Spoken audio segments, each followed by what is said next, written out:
Tibia, despite how it looks, can be quite a hard game to learn, especially for brand new players, although we don't get much of them. But this series of Tibia 101 is for the new players and returning players alike, and hopefully you find things you didn't know of on this video, which for this episode will cover the Tibia client and hotkeys. Starting with the Tibia client, only download it through the official website of tibia.com. Be very careful when googling for the client and make sure you're using the website. Once you download and install it, you can log in. The Tibia accounts consist of an email and a password. You can choose to have a two-factor authenticator by enabling it through the website, but for that, you must have your recovery key on hand, which you get on account creation or by requesting a new one via real-life mail. I do recommend the use of 2FA as Tibia accounts can get very valuable later on, and there is two methods for two-factor authentication, through the Google Auth app or with emails, and the app is safer than emails by far. Now, upon logging into your character, the screen might look like this. With the cursor, just drag it down from the edge. Keep in mind that regardless of the size of your monitor, there is a limit on the screen size to the Tibia client, and the extra space to the size is often used with side panels. You can have up to 3 sidebars on each side, also depending on the size of your monitor resolution, and in this you can have all sorts of windows and backpacks, most commonly used for analytics and backpacks. For that, find this button on the right side and it opens up the analytics selector. The hunting session analyzer will show you almost everything you need to see, from experience, supplies, damage, loot, healing, and more. And then the loot, supply, XP, and impact are more detailed versions of the same thing the session analyzer covers. Damage input is a very useful tool that shows you the damage type received, how much, and from which creatures. Drop tracker is a window where everything valuable dropped from a monster will show up, and you can set the value threshold for them to show up there by pressing on the 3 lines and then set a goal value for them. You can also manually add items into it, and it will highlight the drop tracker when it drops, as well as keep a counter of how many you gotten. Party Hunt Analyzer will show the balance, damage, and healing from your party, and for this one, the party leader can assign the value of items to be set to leader, and that will match his values, or to market, where it takes the average prices of everything. Lastly, boss cooldowns does what it implies. By defeating a boss, it will show up there, with a timer left to be able to go fight him again. Next use is to have your backpacks on the side panels, commonly for the equipment pieces or runes, or any backpack you want to have open. You can just drag it into the matching panel and it will move there. Now, in the theme of using the space to the size of the screen, there is another highly used feature, the sidebars. By opening the options or pressing Ctrl+K in the first page of options, it will show up on the interface. Select the amount of bars you want to have, with up to 3 bars on the left, right, and south sides of your screen. On the bars, you can add spells, objects, text, and passive spells like Gift of Life. This is commonly used to have your different equipment pieces on it, as well as runes and potions to swap around. Also, I recommend to toggle the Show Advanced options, so I will be using that moving forward on the video. Like for example, for the same action bars feature, on the advanced settings you get more customization, from the amount or time duration of items to showing cooldowns of spells. Now, while we are at the advanced options, I will recommend to select as mouse preset the classic controls and to loot on left click. Then on interface, do not use the show animated cursor.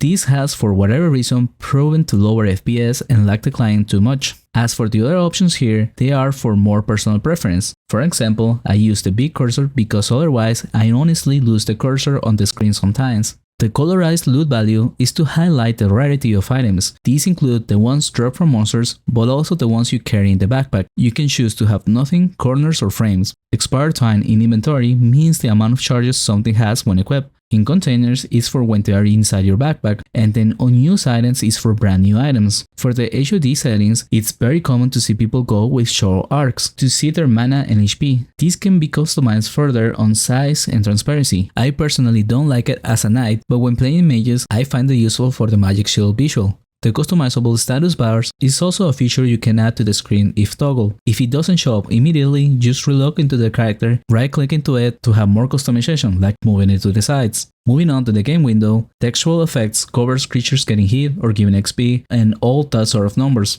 Show messages is so that they don't show up inside of the screen, but will still be received and shown in the local or private chat windows on the bottom side of the client. Same for private messages. Potion sound effects doesn't mean actual sounds, but instead the description of the character drinking a potion. As for show spells and spells of others also doesn't mean actual spell animations, but instead the text message that all spells are formed from. Hotkey usage is the message when you use an item with a hotkey and tells you it's been used. All of this I have turned off because with how repetitive the game is, it will add a ton of visual clutter to the screen, to a game that already struggles with that later on. loot messages show up on the middle of the screen when a creature is defeated, and you can turn it off if you want. Loot highlighting is a bit of a new feature where creatures that have not been interacted with will have an animation on their bodies. Boosted creature and offline training progress are some of the messages you get upon logging in. The stored notifications in combat is mostly applied to experience boost. Turning it off means you won't get the message in the screen as you boost during a fight. Combat frames is a square that highlights the creature when attacked, and PvP frames is the same thing both for players, and you can also select if you want to have them further highlighted or not. Now the control buttons have way too many options, and I highly recommend to filter the ones you don't find necessary. In my case, I like to have up to 2 or 3 lines at most, and if I didn't have my filters, look at how many buttons I will have on my sidebar. 5 lines of clutter, which most of them can be accessed through hotkey shortcuts. But for the sake of the video, let me break down what they do. Keep in mind, you can customize the order that they show up, and since I don't know what the default is, I'm gonna go by alphabetical order. Analytics selector I explained earlier. Bestiary tracker is where you can add creatures you have killed in order to keep track of your progression on them. Through the 3 lines in the corner, you can organize them by name, completion percentage, or remaining kills by ascending or descending. Boss slot will send you to the window with the bosses you have boosted, but also the one currently daily boosted boss. Bestiary opens the window with the list of bosses, showing the progression on the ones you have killed so far, with also a toggle to track them on the next bottom, the Bestiary tracker. Battle list opens a window where you can have creatures, players, NPC, and summons. You can also filter further by vocations, skull players, guild members, etc.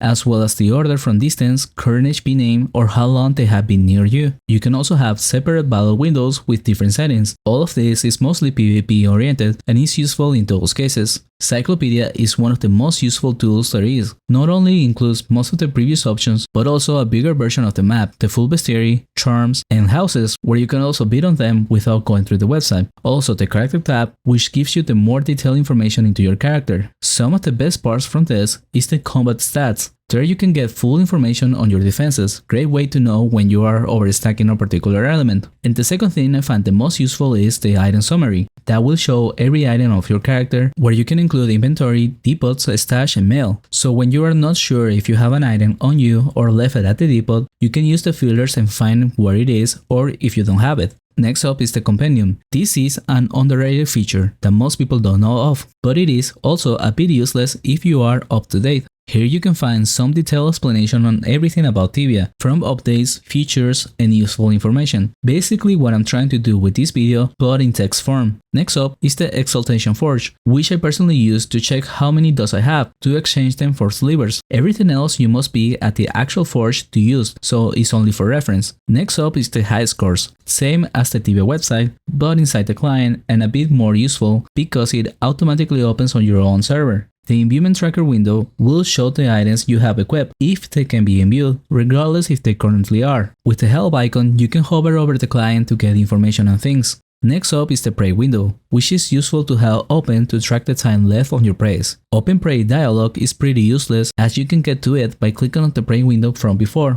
Party list will show your party members' HP and mana bars, and you can also have different windows with different vocations and customize it like my sorcerer does. Quest log is where your quest will show up, and additionally you can activate the quest tracker and put the quest you want there, which is useful when you need to kill a certain amount of creatures. The reward wall, you need to be at an actual shrine to get the rewards, but it's useful to have because it will be highlighted if you still have to pick up your daily reward. A spell list gives you all the spells you can have, and you can use it to find which ones you're missing, as well as information on each spell. A skill windows opens the window with your level progression bar and skills, which can also be accessed using Alt+S. Next up is social. This is a complete fail feature that not a single person uses. Moving on, unjustified points where you can track your progression to a red skull in PvP servers. VIP list, which is your friend list, also accessed with Ctrl+P. And lastly, the Wheel of Destiny, which you can't switch around your points unless you're at a temple, but you can add new points during your hunt when you level up. With all of that said, feel free to remove buttons as you want back at the control buttons window. On the graphics side, pick your own choosing, but I do recommend to toggle off the show light effects. More experienced players turn it on and then use the source of lights in the game to make it look better,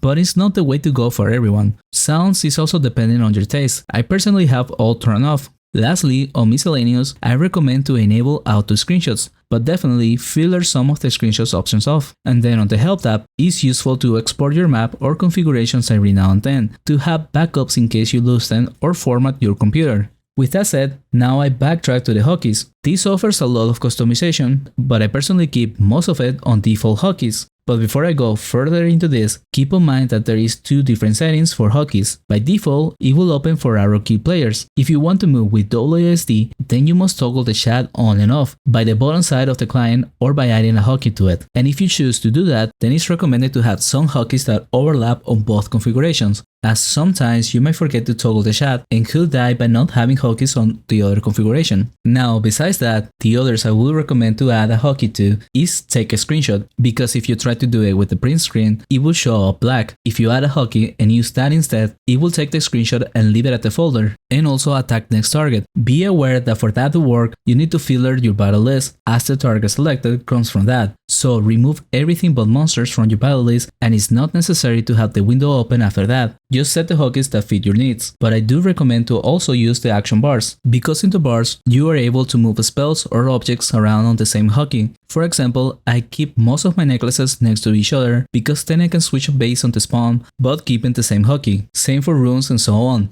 Next up, the chat windows. On this button, or by pressing Ctrl+L, you can open different channels. English chat is somewhat useful sometimes, but it depends on the activity of your server. World and help channels are hardly used, and the guild chat will depend on your guild. NPC chat will automatically open upon interacting with any NPC, and advertising is by far the most used to trade items or look for people. Loop tab shows everything a creature drops, and local chat is always open by default, and so is the server log. If you want to, you can drag a chat window over here to divide them and have two windows open. Then this other button opens the ignore and whitelist. Ignore is for anyone you don't want to see messages of, which you can also mute everyone if you want, and then on the whitelist, manually add the ones able to message you. The last one is for non-PvP servers, as the spell Exiva, aka find players, is disabled. In case you want somebody to be able to use it, then you must manually add them into this list. Now, moving on to the right side of the client, the minimap is there by default and it will show the areas you have revealed. Then you can zoom in or out and go up and down the floors. The store is entirely for Tibia coin purchases. You find a variety of skins for pretty much everything, as well as supplies, experience boosts, premium accounts, and more. To get Tibia coins, you must go through the website or find resellers you trust.